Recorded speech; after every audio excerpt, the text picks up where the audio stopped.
Hello everyone, and welcome to the show. So, my name is Jeremy, and today I want to talk about, or rather ask the question, what is the most important thing that we could be discussing as human beings on the earth today? So, in order to answer this question, we need to hold it up to some criteria, some standards or characteristics that this subject must have in order to qualify as the most important thing that we should be discussing, the most important topic or subject that we should discuss or study. So these criteria are, first, it must be present in every part of every human life. Second, we must be able to define it. Third, it must possess more influence than any other topic. So not only must it be present in every part of human life, but it must be more so than anything else. Fourth, it must be possible for objective study. So we need to be able to look at it objectively and then study it and talk about it from a neutral point of view, from a point of view that is scientific and objective to truly understand it. So, the first candidate on our list is science. Is science present in every part of every human life? Yes, most definitely is. Without science, we wouldn't exist. You wouldn't exist. You wouldn't be watching this. Nothing would exist. Second, can we define what science is? Most definitely we can, and it has been done, and science is basically asking the question, why is anything the way that it is? So, third, it must possess more influence than any other topic, or it must be more present than anything else. So, this is kind of a hard question to answer for the first candidate on our list, simply because we have not yet looked at any of the other candidates. So we'll set that one aside for now and leave science as a possibility. Fourth, it must be possible to objectively study science. Is that possible? Most definitely. We do it all the time.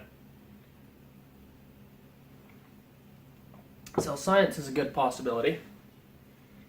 Number 2 on our list of candidates, is government. So, is government present in every part of every human life? I know it feels that way, but scientifically, objectively speaking, no. No, it is not. There are plenty of people that completely ignore government, that live without it. There are parts of the world that technically have no government. Antarctica is a good one. And places where there are no laws, where, anything beyond 25 miles from any coastline is considered international waters. And so government is definitely not present in every part of every human life. There are people who live completely oblivious to any form of governing body. So, second, we must be able to define government. That's very easy to do. Government is a ruling body or a group or person or group of people that rule or govern or lead. Third, it must possess more influence than any other topic, or in other words, it must possess the most power. So, the jokes we could make about this, of course, but does it? The honest answer is no. No, it does not. There are plenty of things more present in our lives, like oxygen, than government. So, government fails the third criteria and the first. Is it possible to objectively study a government? Definitely. It is not difficult to objectively study different forms of government, their purpose, how much of it we need. This is kind of a big deal in any major university. So the third candidate on our list of candidates is God or religion. So is God or religion present in every part of every human life? Definitely not. While most people definitely do believe in some form of higher power or some form of God, Atheism is a big deal. A lot of people are atheists, and it's definitely not present in every part of every human life. So, it fails the first criteria. Can we define what God or religion is? No. This one's going to surprise you. We can define what religion is, but when you try to define God, something really weird happens. God could be everything, God could be nothing, God could be an all-powerful being, or he could be all of us put together. When you try to define God, there's really no way to do so. Even religion is rather difficult to define. Someone could really worship Skittles and call it a religion. So, how do you define either one of those things? So it fails the first and second criteria, which means that it obviously fails the third because it must possess more influence than any other topic. So if it failed the first, it obviously failed the third. And fourth, it must be possible for objective study. Well, you can objectively study religion, and some would even argue God. Even that is very difficult because it is very dependent on your own beliefs. So I would say yes to the fourth criteria. However, it's very difficult to do so. Number 4 on our list of candidates is math. So, is math present in every part of every human life? Definitely. Whether you realize it or not, the laws of mathematics play a role in pretty much everything. Can we define what math is? Yes, we can. Math is the study of numbers, or rather, the laws of nature when it comes to numbers. So 2 plus 2 is 4. 1 plus 1 is 2. Simple as that. Third, it must possess more influence than any other topic, or in other words, it must possess the most power. So math is obviously a very powerful thing in every part of the world. It's used on a daily basis in almost everything that anyone ever does. No matter what your job is in the world, almost any job you do is going to almost definitely require a little bit of math. So, even most hobbies and things that people do for recreation require mathematics. So, it's definitely very influential and very present in every part of every human life, but is it more present or more influential than anything else? I guess we'll have to see. So, we will list math as a possible candidate. Is it possible to objectively study math? Yes. If you've ever been in a classroom for, more than a few hours, you've probably seen that math is something you can objectively study. So, math passes all of the criteria and is now in competition with science as the only other possible candidate on this list so far. Number 5 on our list of candidates is morality. So, is morality present in every part of every human life? It definitely is. Morality is definitely there in every part of your life, whether you realize it or not. Can we define what morality is? Morality is right and wrong. And so we definitely can define morality. Now, defining what is right and what is wrong, that can get a little trickier. Third, it must possess more influence than any other topic. So, up to this point, I would argue that that is definitely the case. Simply because every decision you make, everything you do, anywhere, every act, every word that you speak, whether or not you realize it, has some influence from your sense of morality, and everyone has a sense of morality. A true psychopath would be described as someone with no moral sense, and yet even it's scientifically proven that even the craziest psychopaths out there have some sense of right and wrong, some moral sense, albeit a very twisted one in the eyes of the rest of the world. So it does possess a lot of influence, definitely more influence than math.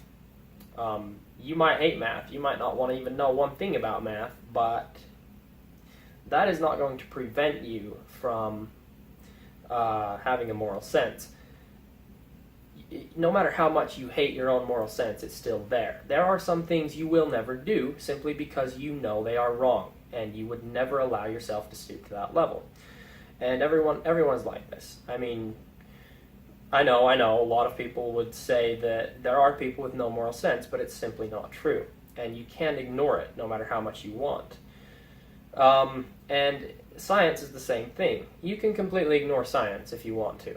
I mean, you can put your coffee in the microwave, push a button, and not give two fucks about why it got hot or how it got hot, but it got hot, and that's all that you care about. You don't care about the science behind it. So it is possible to completely disregard, in one's own mind, mathematics and science, at least in most cases. While the same is not possible for morality. You can't just turn it off. So it definitely possesses more influence than any other topic that we've discussed up to this point. Now, is it possible for objective study? Yes. I would argue definitely.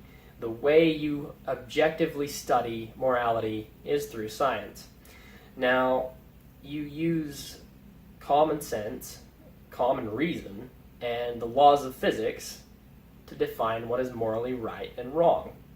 And I'm not the only person who thinks this. There's a lot of philosophers that believe the same thing. So, of course, the idea that it is possible for objective study or that it is possible to define it are both kind of dependent on this one thing, on the idea that morality can be based off of nothing more than reason and the laws of physics and science. So I would argue that that is the case. So, morality, so far, passes all four criteria with flying colors. History. Is history present in every part of every human life? Yes.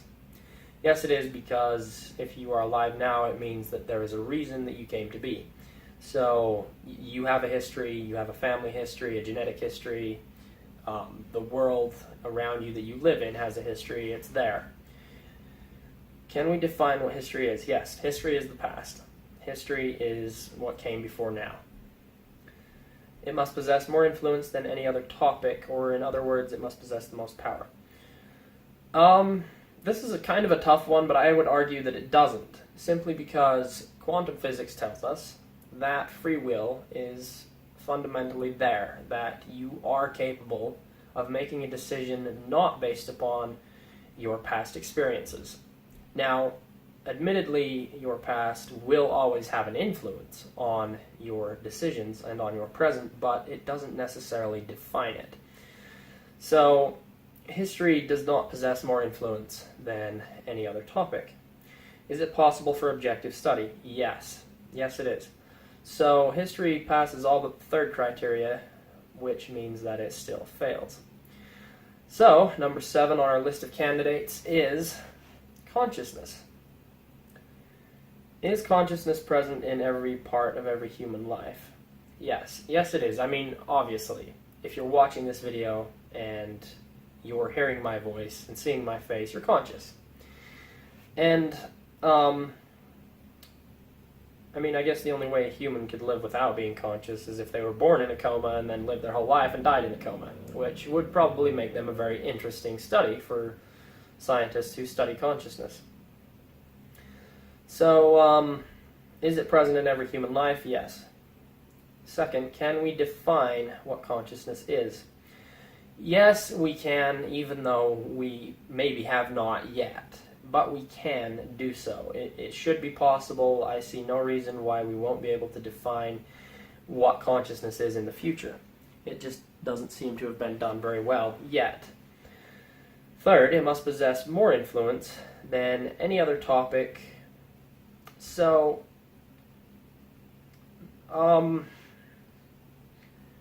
this is a tough one, but I would argue that for the same reason science and math do not possess more influence than any other topic, neither does consciousness.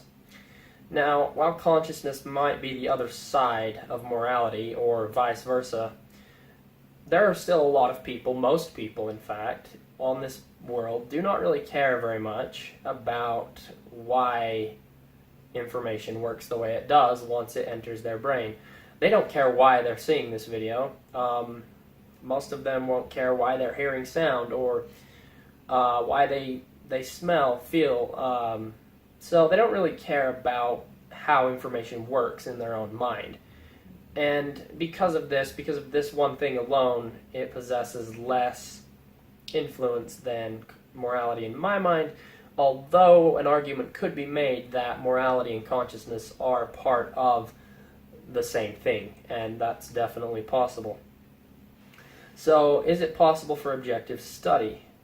Yes, you can objectively study consciousness, even though it may be very difficult, because in order to do so, you need to define it. So in the past, consciousness has been defined as self-awareness, or the ability to make decisions, or both. But obviously, computers can make decisions, and some computers know that they're a computer at this point. AI has gotten very advanced. So you can't really define consciousness as either, because we know that such computers are not completely conscious, at least not in the same sense that we are.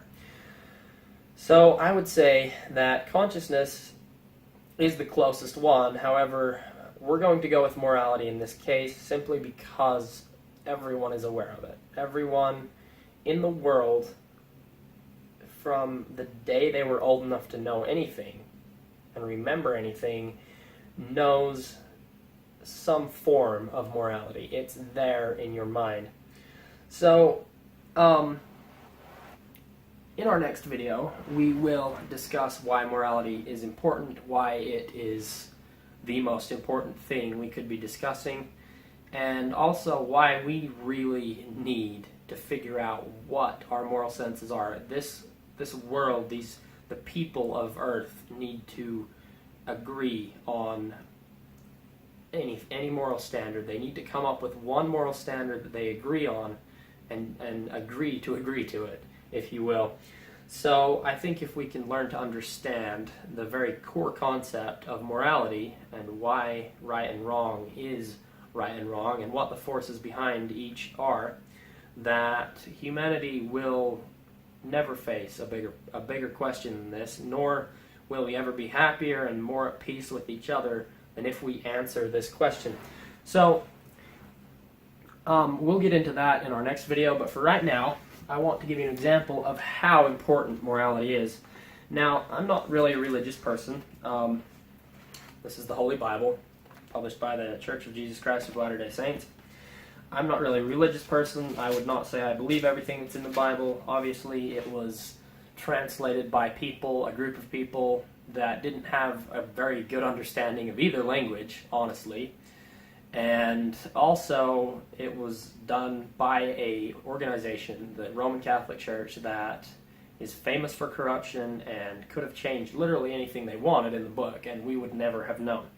But since the book of Genesis is one of the oldest scripts that is readily available to the common man today, I'm going to use the book of Genesis on the grounds that it is one of the most ancient texts that you can read and find and read anywhere today. Not based off religious points of view, not based off of any idea that the Bible is some great, powerful book. Regardless of your religious beliefs, the book of Genesis is one of the oldest scripts, the oldest known written things to survive from that time. So, in chapter 3 of Genesis, I'm going to read just a little bit of this to give you an understanding of exactly how long and how long we've known that morality is a big deal. Now the serpent was far more subtle than any beast of the field which the Lord God had made. And he said unto the woman, Yea, hath God said, Ye shall not eat of every tree of the garden? And the woman said unto the serpent, We may eat of the fruit of the tree of the garden, of the trees of the garden, but of the fruit of the tree which is in the midst of the garden, God hath said, Ye shall not eat of it, neither shall ye touch it, lest ye die. And the serpent said unto the woman, Ye shall not surely die, For God doth know that in the day ye eat thereof, then your eyes shall be opened, and ye shall be as gods, knowing good and evil. So, I just want to read verse 5 again. For God doth know that in the day ye eat thereof, then your eyes shall be opened, and ye shall be as gods, knowing good and evil.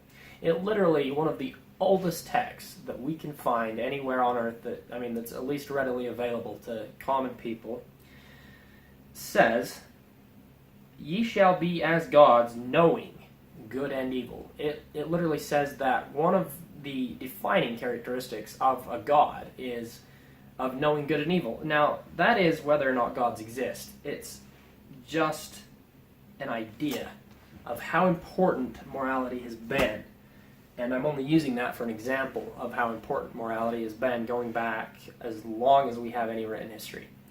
So, in our next video, we will discuss why it's so important and try to objectively get to the bottom of the science behind it, why it's such a big deal, and thanks for watching.